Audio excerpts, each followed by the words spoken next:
Hello everybody, welcome to What Culture. I'm Scott, joined by Josh. Hello, Scott. Josh, my friend, all of the latest things about the Spider-Man 3 keep rolling out. They're increasingly ridiculous in regards to the fact that if you don't know, basically, and you're trying to keep up with Spider-Man 3 news, it seems like the way that Sony are going is to roll in as many parts of the IP that they own as possible in the form of a multiverse. So we'll get to some other stuff that's already been confirmed, the likes of Jamie Foxx coming back as Electro from Ultimate Spider-Man 2. But the biggest thing, the newest thing, is confirmed, as far as the GWW.com are concerned, saying that Alfred Molina is now coming back as Doc Ock from Sam Raimi's Spider-Man 2. And it was written up on the GWW as the person saying that they were finally given the green light from a Marvel/Disney insider to confirm that Alfred Molina has been on set for the last couple of weeks for Spider-Man 3, and he started to film some of his scenes. Now, these scenes, it does say, involve stunt choreography. So one of the biggest fan theories out there is that there'll be some sort of scene in this new movie where, Tom Holland's Spider-Man goes through some sort of portal, whatever you want to imagine, where X number of cameos can just fly in and you can do whatever you want. But I think if Doc Ock is doing stunt choreography, if Molina's doing that sort of thing, then assumedly it's a bigger scene overall.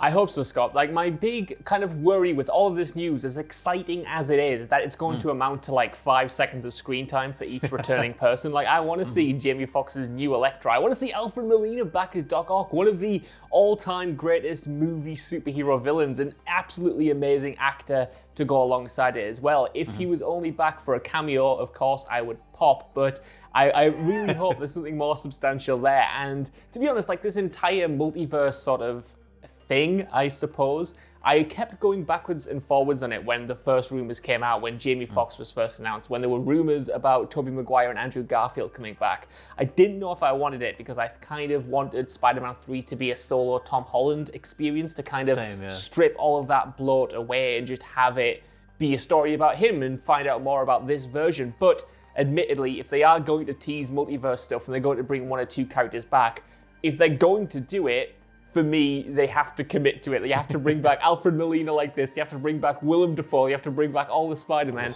Don't half measure it. If you're flirting around with some characters, just bring them all back. You know what I mean? You've got this multiverse of possibilities. So go nuts. It makes me wonder, if you're Mr. Sony and you're looking at the likes of the Endgame, on your left scene, all the portals opening up, everybody coming in, I can just see someone at Sony sitting down and going, what can we do that's our version of that? Because they held on to the Spider-Man IP for dear life during that whole, Sony Marvel dispute thing, and they managed to obviously retain the rights to the IP and the use of Spider-Man on film and stuff. And I kind of think it feels like a corporate brainstorm session gone mad, and just them going, right, well, we have all these IPs, all these past versions of Spider-Man. Tobey Maguire's still alive, Andrew Garfield's still alive, Alfred Molina's still alive. Get on the blower and get them in. And so you've got the other things for this potential, everybody coming together type scene is we've got Jamie Foxx is confirmed as returning as Electro. He tweeted out after the initial report leaked that he was potentially returning as Electro to confirm it. In the rumor pool, though, is Tobey Maguire and Andrew Garfield. They're just rumored to return in the final scene of Spider-Man 3. Which you can kind of imagine being all the Spider-Man on one side, all the villains on the other side, and that would explain the Alfred Molina stunt choreography thing, that all the versions of Spider-Man, your Tom Holland, Maguire, Andrew Garfield, whatever, are all going to go up against X number of villains in a row. Is that something you'd like to see? Of course it is, Scott Tilton, man. I'm a huge Spider-Man fan and grew up with these movies, grew up with these characters, and as much as kind of the wannabe cinema-going, snob in me wants some kind of character-driven solo Spider-Man affair where we dig into the psychology of who Peter Parker is, if they're going to go for spectacle, you've got to go all out exactly like you said, and I don't think you bring back the villains from the other franchises if you also don't bring back the heroes from the other franchises, you know what I mean? Yeah. Even if you can't get them back for long, even if you can't get Tobey Maguire locked down or Andrew Garfield locked down, someone in the Sam Raimi Spider-Man suit, someone in the Amazing Spider-Man Mark Webb suit, I feel like you just have them included somehow, at least briefly. And I think it would be on that kind of end game level, you know what I mean? It would be a spectacle. You know, if you even just look casually at casual, you know, superhero fans on Facebook, there's always like these really crappily thrown together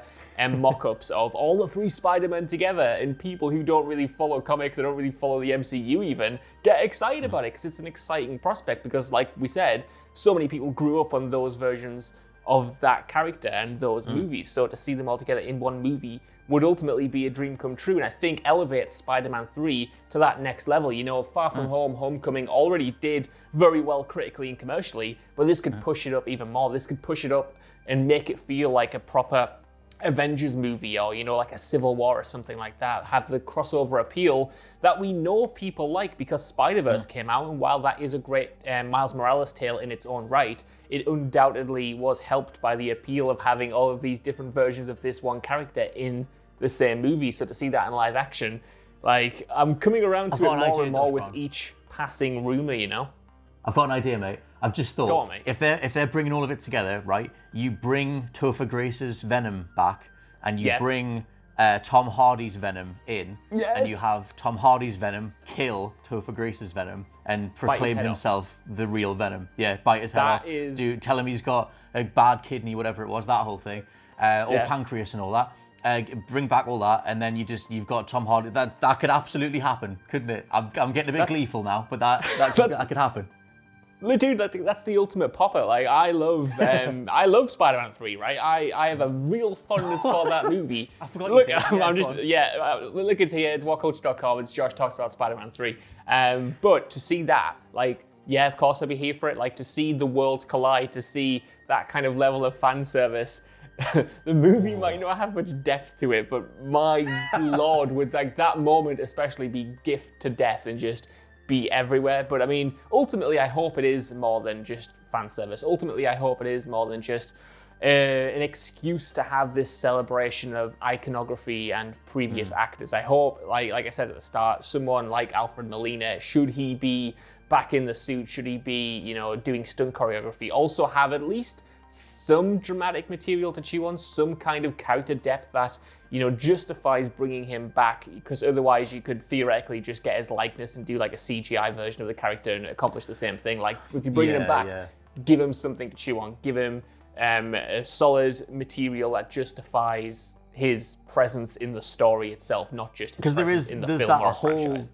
There's the whole other side of this where it's like, how do you even explain that Doc Ock? Because we pretty much saw him not in real time, but we knew where he was throughout all of Spider-Man 2. So what? At some point in that movie, he just stepped through a portal, did a big old fight, and then went back again. Well, Scotty T, this is sort of the big question. I think what they're going to do with this, judging by Jamie Foxx's comments, because he said Electro is going to be back, but he's not going to be blue like he was in The Amazing Spider-Man 2. I imagine they are potentially alternate versions of the characters we've already seen from perhaps fractured different timelines. So it's going to be potentially, you know, Alfred Molina back as Doc Ock, but maybe this is kind of like adjacent to the true Sam Raimi franchise. It's still kind of set in there, but it's also kind of potentially parallel. I obviously do not know. I've not seen the script. I have not talked to John Watts or anyone making it, but I feel like that's how they maybe skirt around that to not invalidate what we've already seen and what's already been established, you know? Yeah, I mean, it's comics. If you've read comics, you know that like there's multiverses, there's parallel dimension. It's just whatever you need to make it happen. Just the fan service dimension, whatever it is, they were just languishing in there, waiting to come through. But either way, it's a big old talking point. The idea that the next step, how Sony are potentially trying to, you know, get on par with the level of hype that was at the end of Endgame. The idea of everybody coming together. When you are Sony, and you only have access to one IP, but it is something that stretches so long. You have a lot of different movies to pull from, lots of different actors to pull from. So let us know what you think down in the comments below. Which versions of these characters do you want to see return, and what other dream scenarios could you think of, the likes of which I'm going to pin on Venom destroying other Venom. For now, though, I've been Scott from whatculture.com. I'm Josh from whatculture.com. And we'll catch you next time. Bye-bye. Bye.